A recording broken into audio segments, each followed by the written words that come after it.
generally about the operation since we started. I want to thank her, together with the regional security team, all agencies that are represented, been getting daily briefs on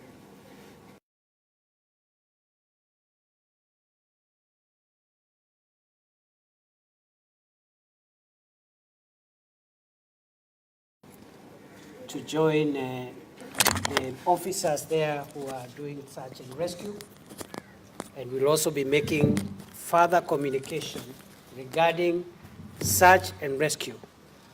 But that communication will make it from Shakahola later today after I visit the officers who are in the field.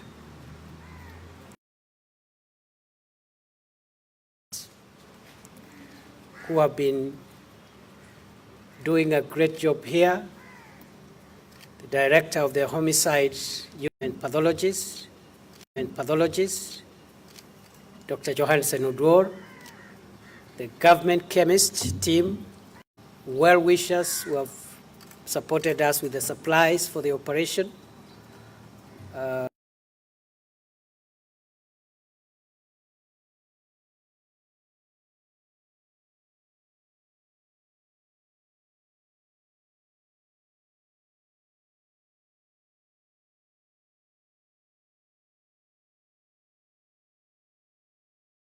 For the state, for a great and patriotic job they have done over the weeks, not only to relay the truth from here, government, I say, asanteni sana. Ladies and gentlemen, until now, the total number, and they have already been recovered and are part of the human remains that will be the subject of post-mortem examination. Sadly also,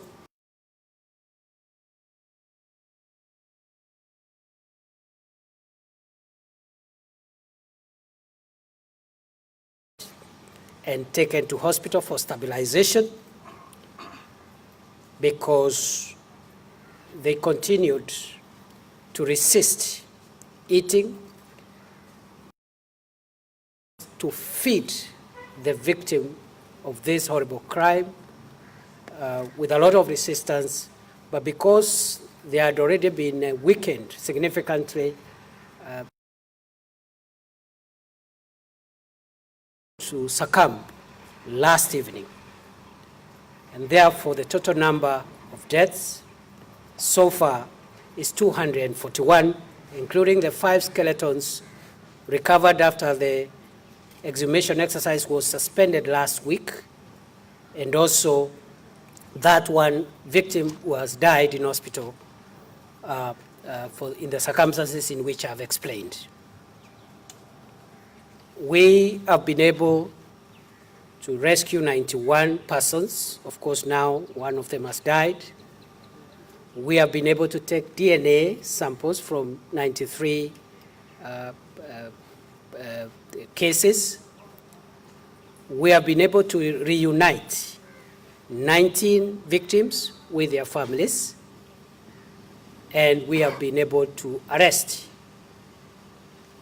34 persons until now.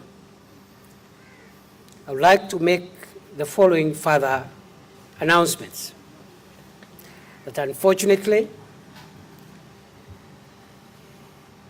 we have evidence of more graves in Shakahola forest.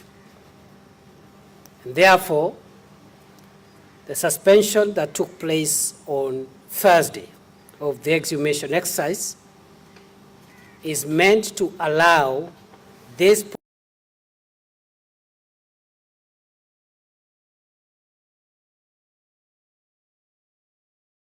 make sure that we are able to free this hospital mortuary because it is of limited capacity, and there are other deaths. Therefore, we would like to free the facility, transfer the bodies to a temporary morgue, which has been provided.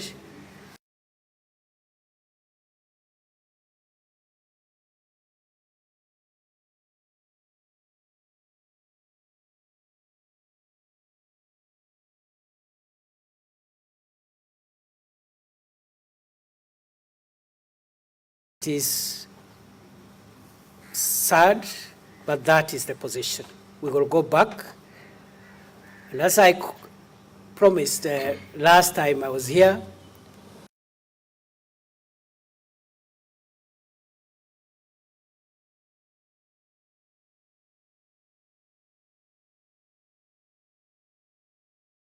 the government of Kenya, that the government will not hide any information concerning anything about how long it will take this process that we are officiating the commencement today of phase 2.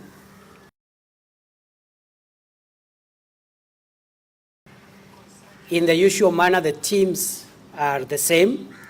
This exercise will be led by the Chief Government Pathologist, Dr. Johansen Oduor, who will be giving daily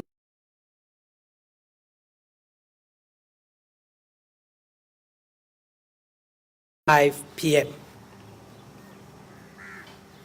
Therefore, those updates will continue to be available, but the other teams are here, the forensics teams are here, government chemist is here, DCI, the Director of Home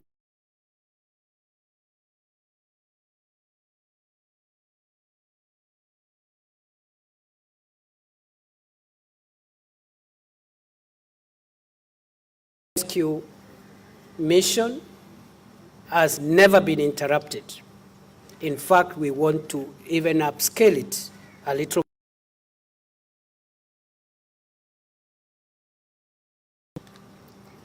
We believe, other than the additional graves that we have evidence and we have data showing that there are more graves there, we also believe there are more people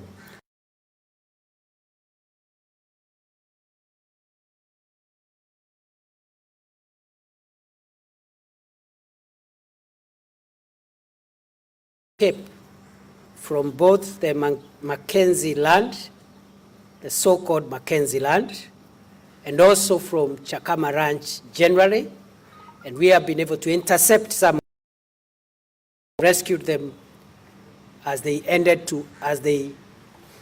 to other areas, including the Galana Kulalo area and the Tsavo East National Park. Scale the search and rescue mission to extend to new areas. And number 2, we will also be upscaling the rescue mission in terms of the use of technology. We'll also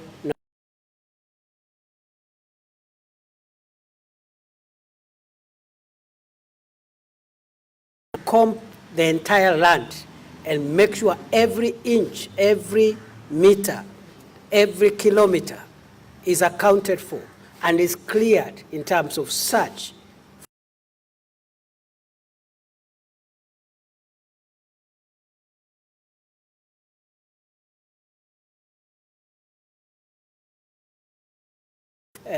Devices that we are using, and we have also brought on board the Director of Survey of the Republic of Kenya, who is here with us and will be going with us to the forest.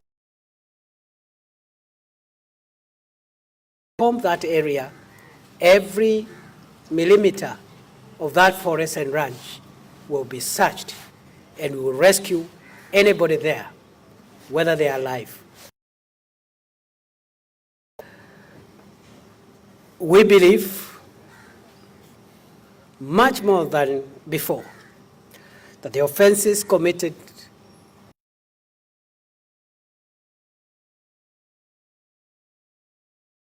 humanity.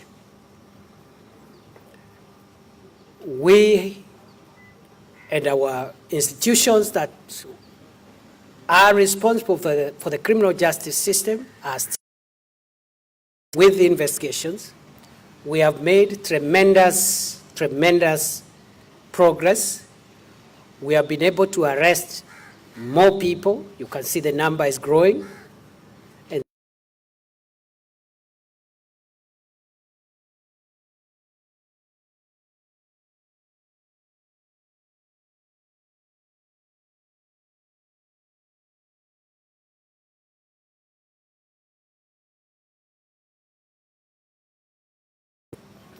that in order for us to establish with accuracy the responsibility for these crimes,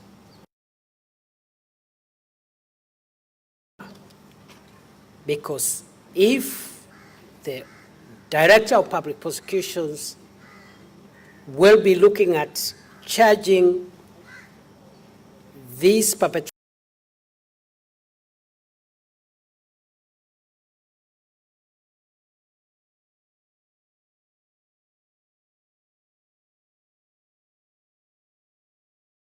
is what happened all over the world. Those who know history and who have followed proceedings of international criminal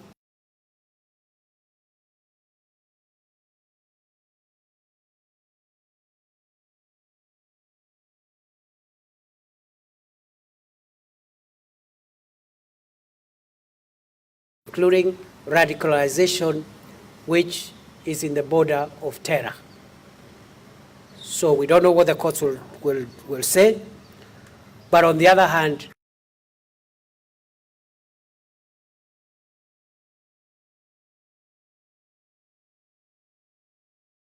cases on all the suspects we take to court to charge them not with frivolous or third, fourth, fifth level types of offenses, because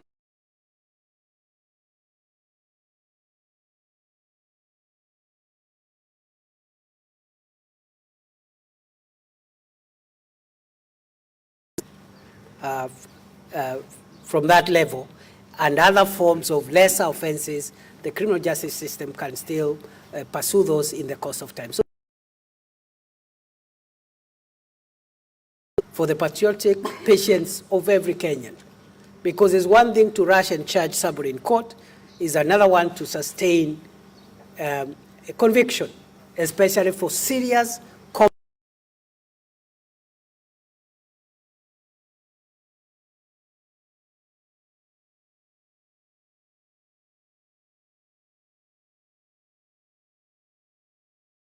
will be pushing as government for extremely broad accountability.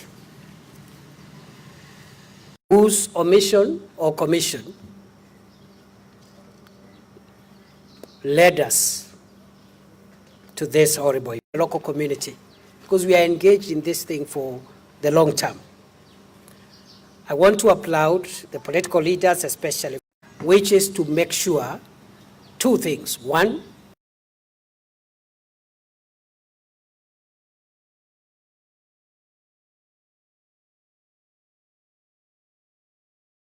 a political matter, there are very many things we can politicize.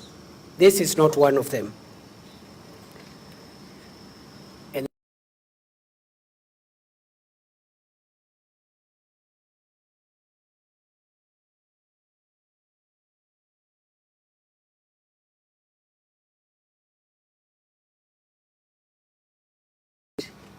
nobody will be allowed to trivialize and politicize this matter. And I say so because in the past there have been attempts to access the scene of crime,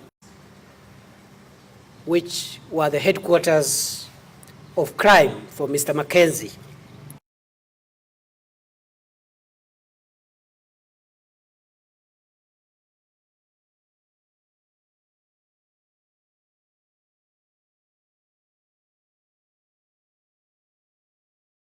Extended accordingly. I think we have so many long-term measures that we'll be announcing in the course of time.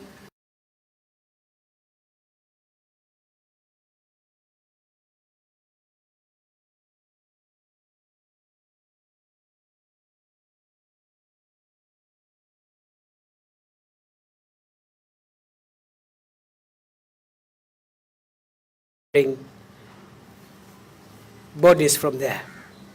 So we'll also be announcing other long-term measures, because a crime like this needs to be remembered for hundreds of years.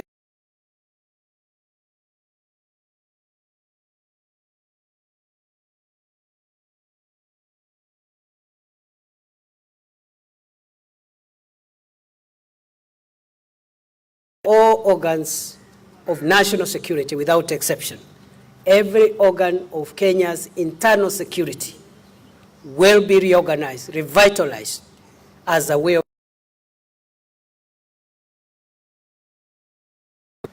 on the soil, on the land of our country. And finally, I would like to announce that the tracing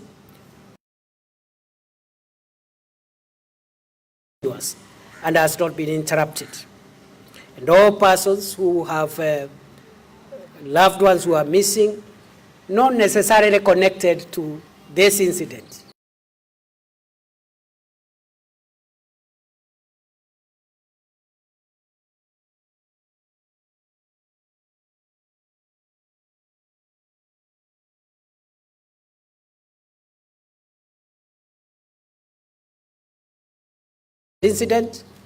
but we better take on board every report of missing persons and try and trace them. That process is continuing.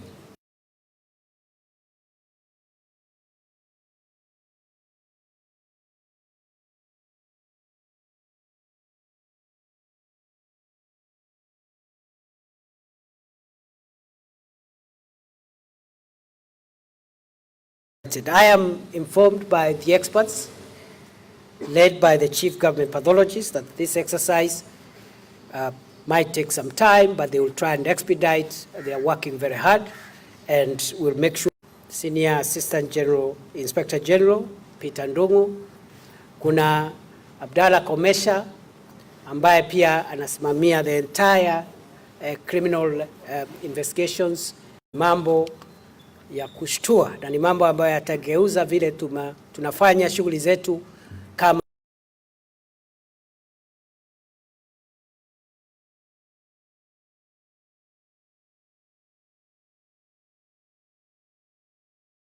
muda kidogo, kwa sababu makosa ambayo yamefanyika hapa kulingana na ushahidi ambao tumepata tayari ni makosa ambayo yako katika kiwango cha kuliwa hatua na sio hatua ya kuhamishwa, sio hatua hata ya kufutwa kazi.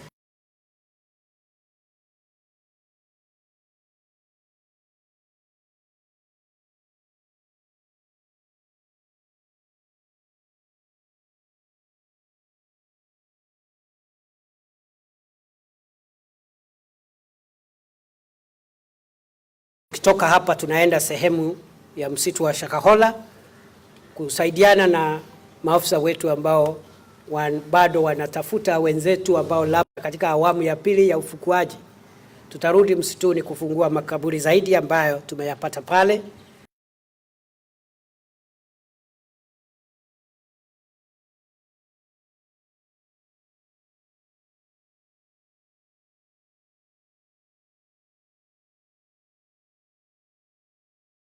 Ondoka pale mpaka tuhakikishe tumewatafuta wote na kuwapata na kuwahifadhi. Vile vile operesheni ya kutafuta wale ambao wako pale inaendelea. Tunataka iwe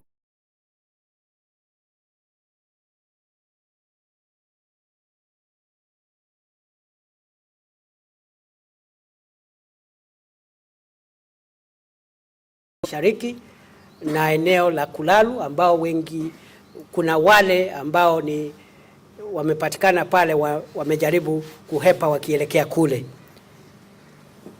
Kwa hiyo hayo mengi kuokoa wale ambao wamepatikana bado wako hai na wale ambao wamefariki.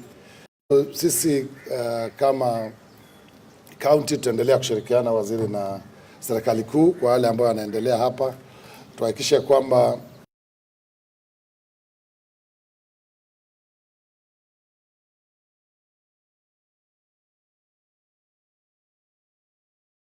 ambao wamefariki.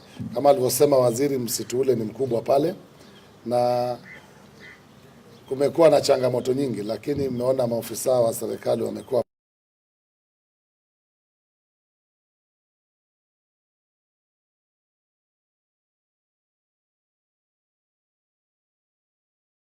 kushukuru timu yote ile wanafanya, kwamba tutaendelea kushirikiana mpaka tufike kilele cha sherehe hii.